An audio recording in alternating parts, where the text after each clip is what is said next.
নমস্কার, সবাই কেমন আছেন?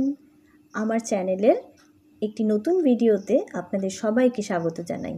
আজকে আমি চাঁদিপুরের বিভিন্ন দ্রষ্টব্য স্থানগুলো নিয়ে এই ভিডিওটি তৈরি করেছি।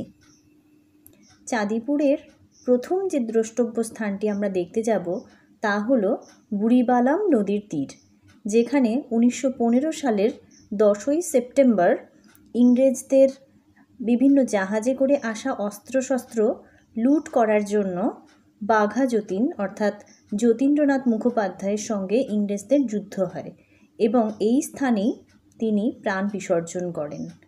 এই জন্য যখন চাঁদিপুরে এলামই তখন এই ঐতিহাসিক জায়গাটির মাহাত্ম্য জানার পরও এই জায়গাটা কি না দেখে চলে যাওয়া যায়? বর্তমানে জায়গাটিতে মাছের ভেড়ি এবং মৎস্য বন্দর তৈরি হয়েছে। অনেক মাছ ধরার ট্রলার আমরা দেখতে পেলাম সেখানে। এটা আমরা এখন এসেছি চাঁদিপুর বুড়িবালাম নদীর ঠিক কাছেই একটা রাধাকৃষ্ণর মন্দির। এরকম জলের ওপরে খুব সুন্দর মন্দিরটা, আর সঙ্গে যাত্রী নিবাস আছে। যাত্রী নিবাসে থাকার ব্যবস্থা আছে, যদিও এখনও কোনো ইনফরমেশন আমি পাইনি। সকালটা আমাদের শুরু হলো আজকের বেড়ানোর, সাইট সিইং করা। এখানে বোটিংয়ের ব্যবস্থা রয়েছে।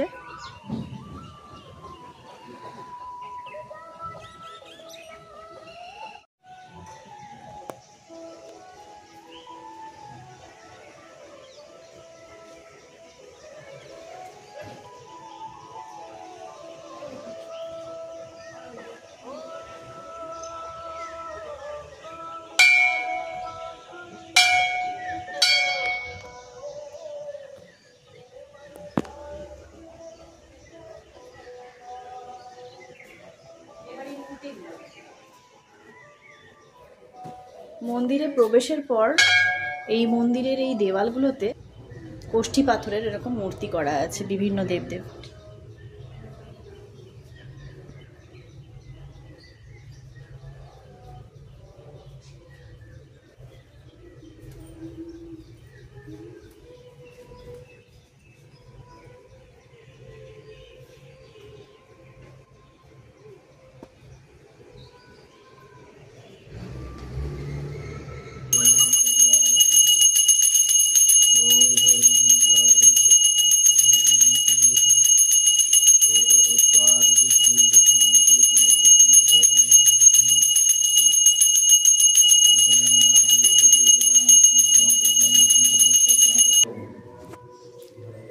এখানে সকালের পুজো অর্চনা শুরু হয়েছে। এই যে সুন্দর করে মালা গাচ্ছেন এরা, সুন্দর মালাগুলো দেখুন।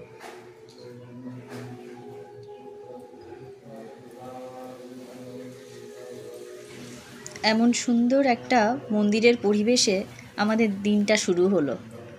ভেতরটা এত নিস্তব্ধ, একটা গান বাজছে, পুরোহিত মশাই পুজো করছেন, আর মন্দিরের বাইরে যে বাগান আছে সেই বাগানের ফুল দিয়ে দেবতার জন্য মালা গাঁথা চলছে।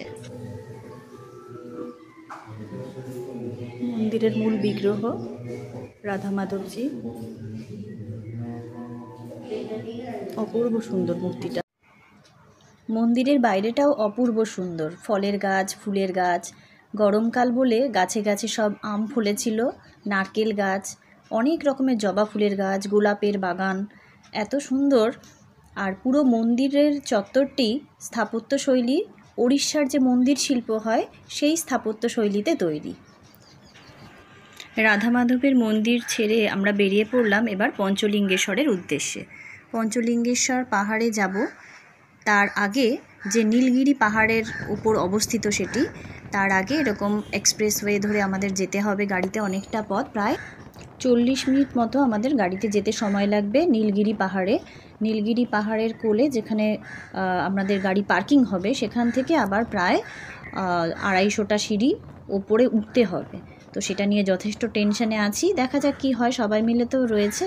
আমরা সকাল সকাল বেরিয়েছিলাম যেহেতু গরমকাল, রোদে যাতে কষ্ট না হয়, কিন্তু তবুও যে সময় আমাদের গাড়ি পঞ্চলিঙ্গেশ্বরের উদ্দেশ্যে চলেছে সেই সময় কিন্তু যথেষ্ট মাথার উপরে অলরেডি রোদ ছিলই।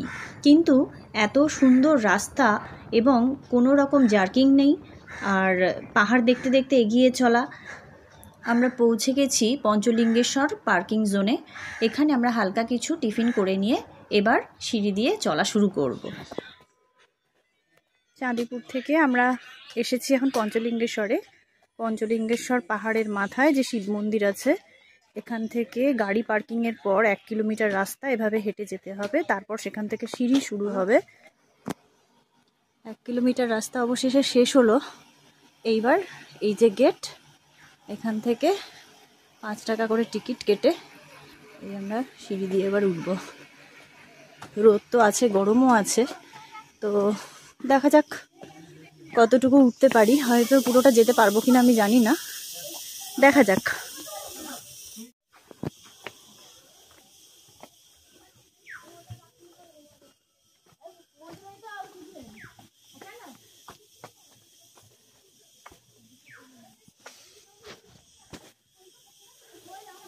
জায়গাটা কিন্তু ভারী মনোরম, কারণ গাছপালা দিয়ে ঢাকা, ছায়া ছায়া, সিঁড়িগুলিতে তেমন কোনো রোদ নেই।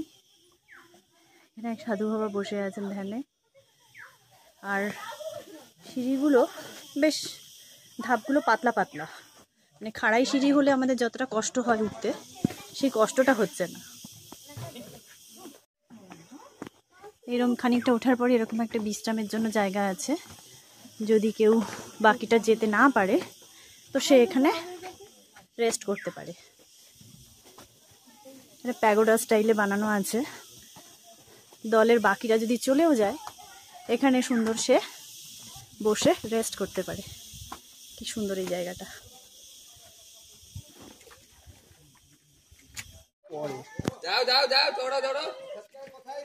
অনেকটাই ওপরে চলে এসেছি। এই সবাই এরকম উঠছে, বলা যায় আবাল বৃদ্ধ বনিতা সবাই চলেছে। যে শেষে কি আছে দেখতে হবে। পাহাড়ের যে ঝর্ণাটা আছে, ওই একটা নদী নামছে, সেই নদীর নিচেই 5টি শিবলিঙ্গ এক জায়গায় আছে, যেটাকে বলা হয় পঞ্চলিঙ্গেশ্বর। চলে তো যাচ্ছি উপরে, আর বারবারই সেই নদীটাকে খুঁজছি, যেটা আজ থেকে প্রায় 20 বছর আগে গিয়ে দেখেছিলাম। একটা ওয়াটারফল খুব সুন্দরভাবে পাহাড়ের উপর থেকে লাফিয়ে পড়ছে, এবং সেই নদীটাকে দেখতে দেখতেই কিন্তু আমরা উপরে উঠছিলাম ধাপ বেয়ে। কিন্তু এখন তো নদীটা দেখতেই পেলাম না। উপরে গিয়ে জানতে পারলাম সেই নদীটা আর নেই। এসব নোংরা আবর্জনা ফেলে সেই নদীর জল একেবারে মজে গিয়েছে।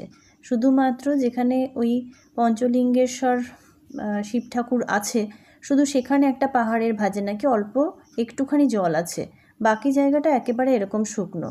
মনটা খুব খারাপ হয়ে গেল। গুরুগম্ভীর একটা পরিবেশ।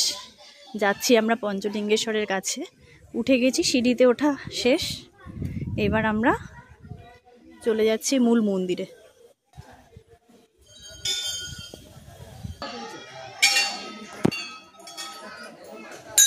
বিভিন্ন মানুষ বিভিন্ন মনস্কামনা করে ঠাকুরের কাছে। তারা এখানে এইভাবে সব বেঁধে রেখে গেছে। মনস্কামনা পূর্ণ হলে তারা আবার এই ডোরগুলো খুলে দিয়ে যাবে। বাবা মহেশ্বরের ত্রিশূল, ডমরু, নিচে নন্দী বাবাজি। এখানটা থেকে আবার মূল গর্ভগৃহে পৌঁছানোর জন্য আমাদের সিঁড়ি দিয়ে এরকম নিচে নামতে হচ্ছে। এই যে এখন এইসব কংক্রিটের, মার্বেলের সিঁড়ি দেখতে পাচ্ছি, কংক্রিটের রেলিং, সিঁড়ি এসব কিছুই কিন্তু ছিল না। এখানে এই যে পুজো হচ্ছে, যেটা আমরা উপর থেকে মন্দিরটা দেখতে পাচ্ছিলাম, আমরা পৌঁছে গেছি সেখানে।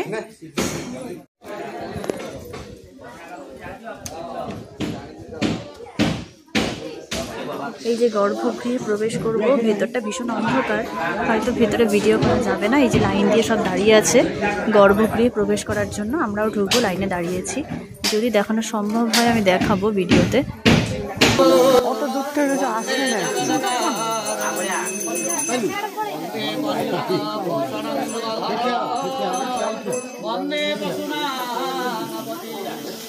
বাবা পঞ্চলিঙ্গেশ্বরকে প্রণাম করে এখান থেকে এবার আমরা চলে যাব পরের গন্তব্যে।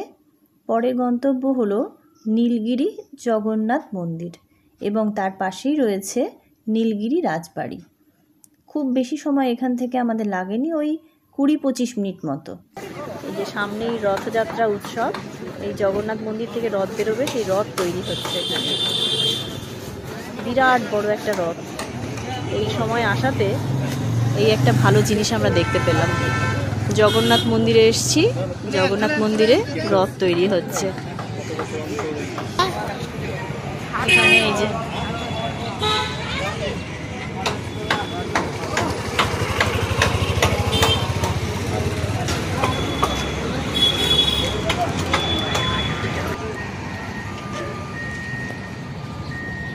জগন্নাথ দেবের ওই যে ধ্বজা উঠছে ওপরে, এই হচ্ছে জগন্নাথ টেম্পল।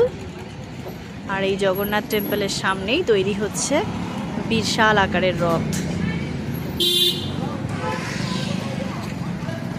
ওপরটা এখনো তৈরি হয়নি, জাস্ট বেসমেন্টটা তৈরি হচ্ছে। এই যে বিরাট বিরাট রথের চাকা, কত লোক কাজ করছে এই রথটা তৈরি করার জন্য। এত রোদ এখানে, এত গরম, তো এই রোদে পুড়েই এই দাদারা কাজ করে যাচ্ছে।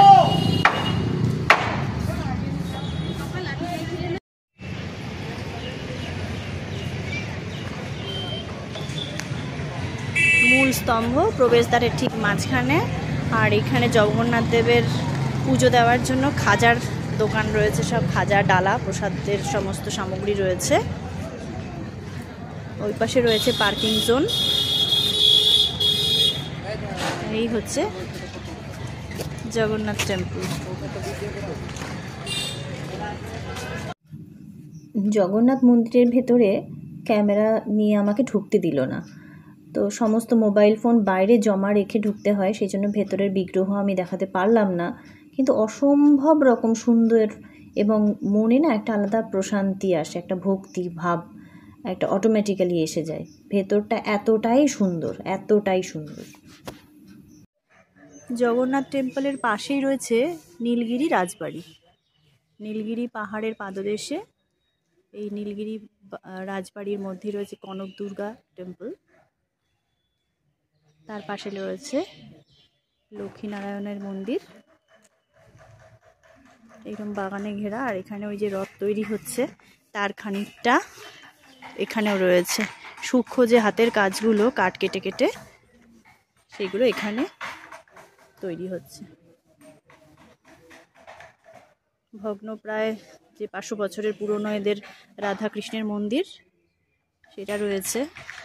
আর এই হচ্ছে প্যালেস, যেখানে রাজার পরিবারের লোকজন কিন্তু এখনো বসবাস করেন। এর পেছনেই নীলগিরি পাহাড়।